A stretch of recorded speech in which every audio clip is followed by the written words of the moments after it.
دو کام کر لو ہر عبادت کے ساتھ.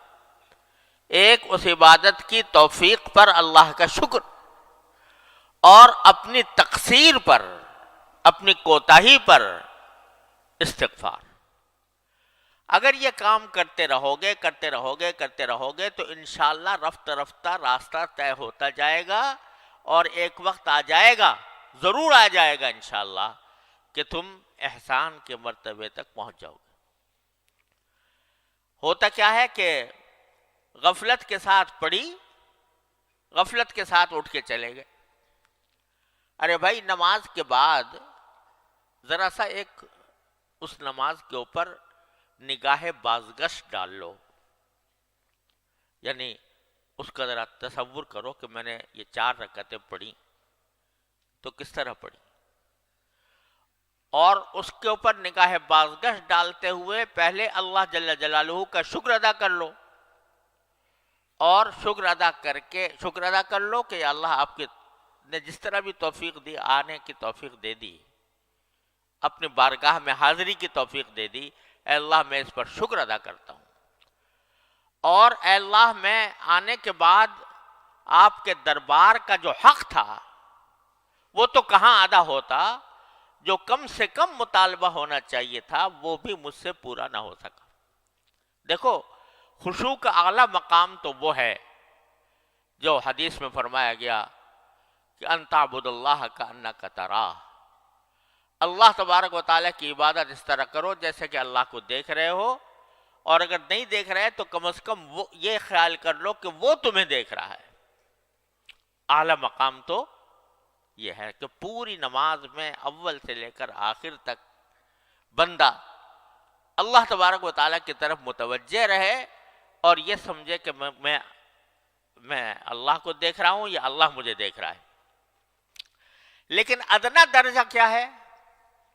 ادنا درجہ یہ ہے کہ کم از کم جو الفاظ تم زبان سے نکال رہے ہو دھیان ان الفاظ کی طرف ہو. جب الحمدللہ کہا، الحمدللہ رب العالمین کہا، تو دھیان ان الفاظ کی طرف ہو. میں نے یعنی پتا ہو کہ میں الحمدللہ رب العالمین کہہ رہا ہوں، الرحمن الرحیم کہہ رہا ہوں.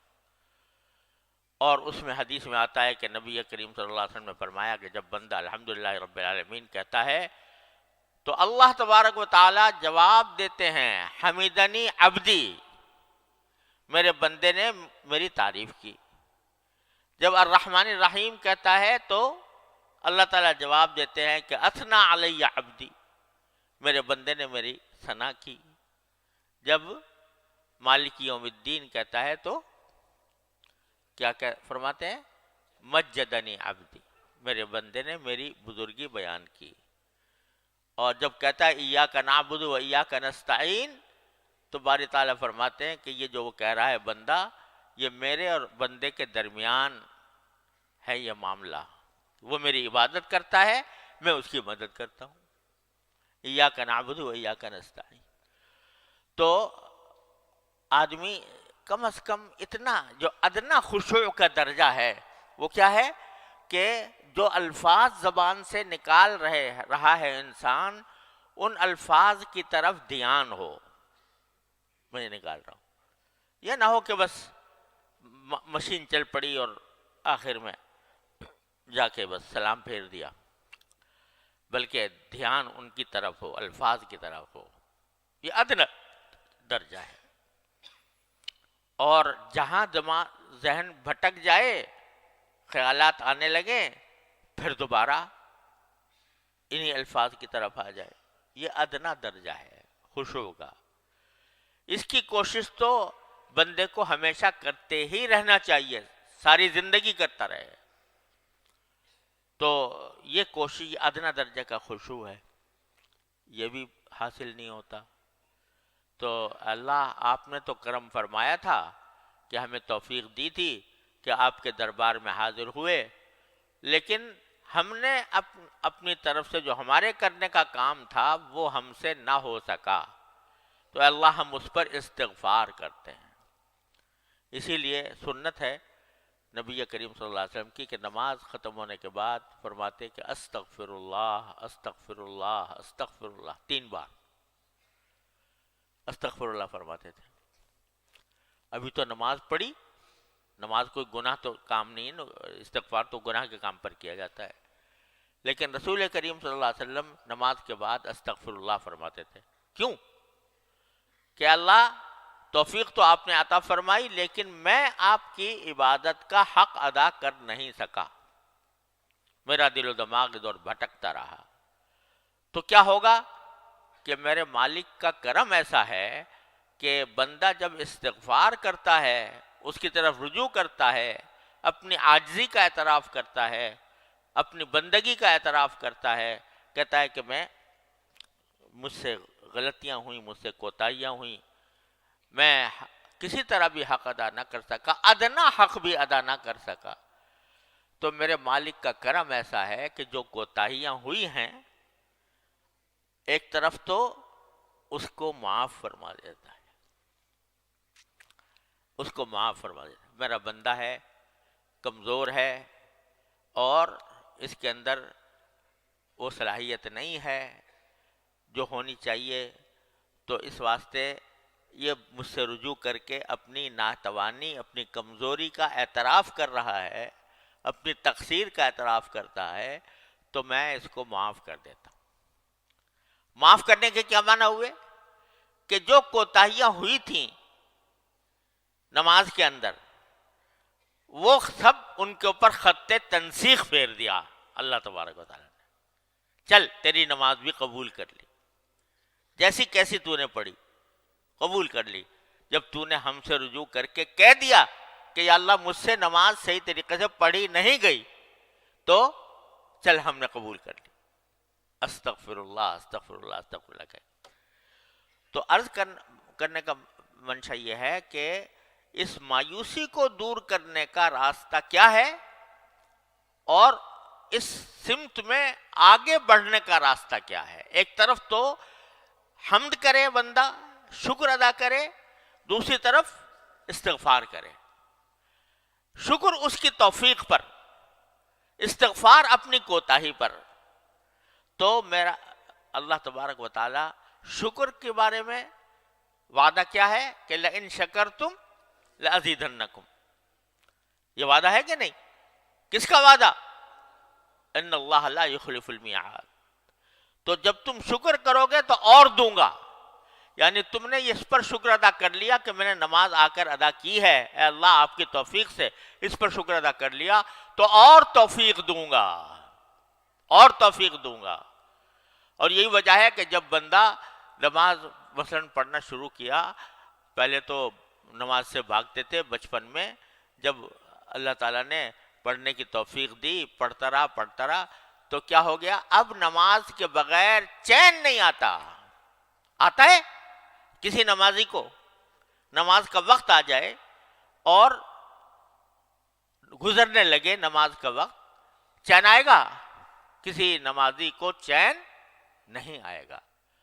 رسول کریم سرور عالم صلی اللہ علیہ وسلم تشریف لے جا رہے ہیں سفر میں، تو سفر میں تشریف لے جاتے ہوئے راستے میں حضرت بلال رضی اللہ تعالیٰ عنہ سے فرماتے ہیں، جو حضور اقدس صلی اللہ علیہ وسلم کے مؤذن تھے، کیا فرماتے ہیں؟ ارحنا بالصلاۃ یا بلال، اے بلال ہمیں چین عطا کر دے، چین دے دے، راحت دے دے نماز پڑھ کر، یعنی نماز پڑھوا دے تو چین آئے.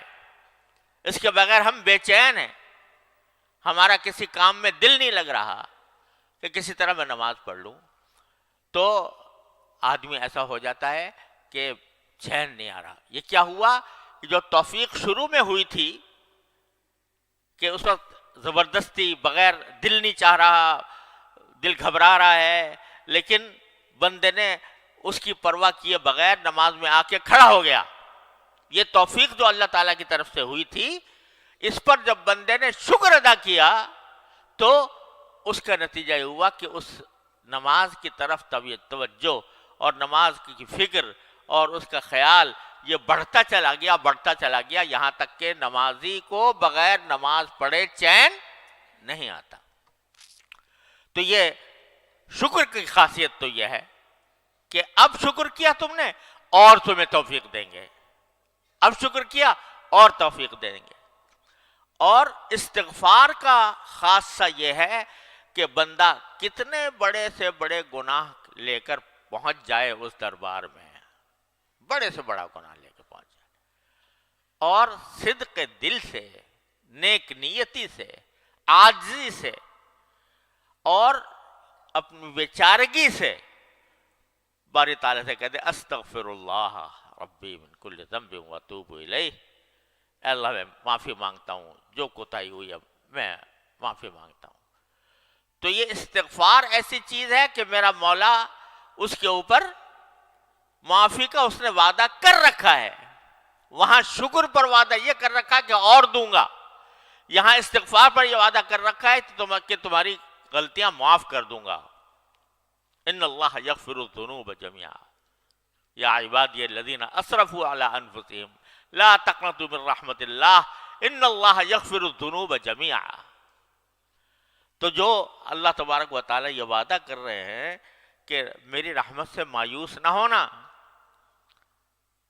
یا عبادی الذین اسرفوا علی انفسهم، اے میرے وہ بندو جنہوں نے اپنی جان کے اوپر ظلم کیا ہے، لا تقنطوا من رحمت اللہ، اللہ جل جلالہ کی رحمت سے مایوس نہ ہونا، ان اللہ یغفر الذنوب جميعا، اللہ تعالیٰ سارے گناہوں کو معاف کر دے گا تمہارے، یہ وعدہ کر رکھا۔ اتنا آسان کام اللہ تعالیٰ نے بندے کو عطا فرما دیا ہے۔ جب شیطان ڈسے، جب نفس کے فریب میں انسان مبتلا ہو، کوئی بھی غلطی اسے سرزد ہو، فرماتے ہیں دروازہ میں نے کھولا ہوا ہے، آ جاؤ، آ کے استغفار کر لو، کہہ دو یا اللہ مجھ سے غلطی ہو گئی، صدق دل سے کہہ دو اور سچے دل سے، عاجزی کے ساتھ، بیچارگی کے ساتھ، عبدیت کے ساتھ کہہ دے بندہ کہ اللہ مجھ سے غلطی ہو گئی معاف کروا دی، یا اللہ مجھ سے غلطی ہو گئی معاف فرما دی، کہتے ہیں سب معاف کر دوں گا۔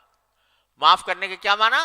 کہ وہ ساری کوتاہیاں جو تم نے کی ہیں وہ میں نے معاف کر کے تمہارا پرچہ صاف کر دیا، تمہارا صفحہ صاف کر دیا۔ تو جو بندہ نماز کے بعد، یعنی نماز کے بعد ایسے ہی اٹھ کے نہ چلے جاؤ خدا کے لیے، نماز کے بعد تھوڑا سا بیٹھ کر، ایک تو جو تسبیحات مسنونہ ہیں وہ تو ہونی چاہیے، لیکن اس کے ساتھ تھوڑا سا نگاہ بازگشت ڈال لو نماز کے اوپر کہ اللہ میں نے نماز پڑھی، ایک تو میں آپ کا شکر ادا کرتا ہوں، توفیق دے دیا آپ نے، کم از کم ظاہری شکل نماز کی میری کروا دی آپ نے اپنے فضل و کرم سے، وہ بھی میری بس سے باہر تھا، آپ نے اپنے فضل و کرم سے کروا دی۔ دوسرے میں استغفار کرتا ہوں، کہے پر کرتا ہوں جو میں نہ مجھ سے کوتاہیاں ہوئی ہیں اس نماز کے اندر، ان پر استغفار کرتا ہوں۔ یہ کر کے دیکھو ہر نماز کے بعد کتنا وقت لگے گا؟ 1 منٹ 2 منٹ، اور ذرا سا اگر تھوڑا سا اور بڑھا لو کہ اپنی ان 4 رکعتوں کا جائزہ لے کے دیکھو، میں نے تکبیر تحریمہ ٹھیک سے ادا کی تھی، میں نے سورہ فاتحہ ٹھیک سے پڑھی تھی، میں نے رکوع صحیح طریقے سے کیا تھا، میں قیام صحیح طریقے سے کیا تھا، میں نے سجدہ صحیح طریقے سے کیا تھا، اور ساتھ میں یہ کہ میرا دھیان کہاں تھا، میرا دل کہاں تھا، دماغ کہاں تھا، اس کا ذرا سا جائزہ لے لو۔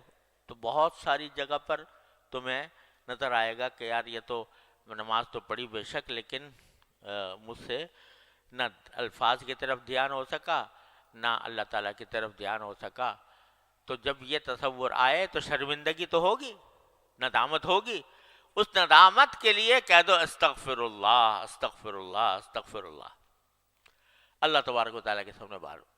تو ایک طرف حمد شکر، ایک طرف استغفار، یہ 2 چیزیں مل کر تمہاری اس نماز کو پہلی نماز سے بہتر بنا دیں گی، اور جتنا زیادہ کرو گے، روزانہ کرو گے، ہر نماز کے بعد کرو گے، تو انشاءاللہ دیکھنا کہ اللہ تبارک و تعالیٰ کی طرف سے رحمت کا معاملہ ہوگا، اور پھر آئندہ تمہارے نماز کے اندر جو خشوع ہے اس کی مقدار بھی انشاءاللہ بڑھتی چلی جائے گی، بڑھتی چلی جائے گی۔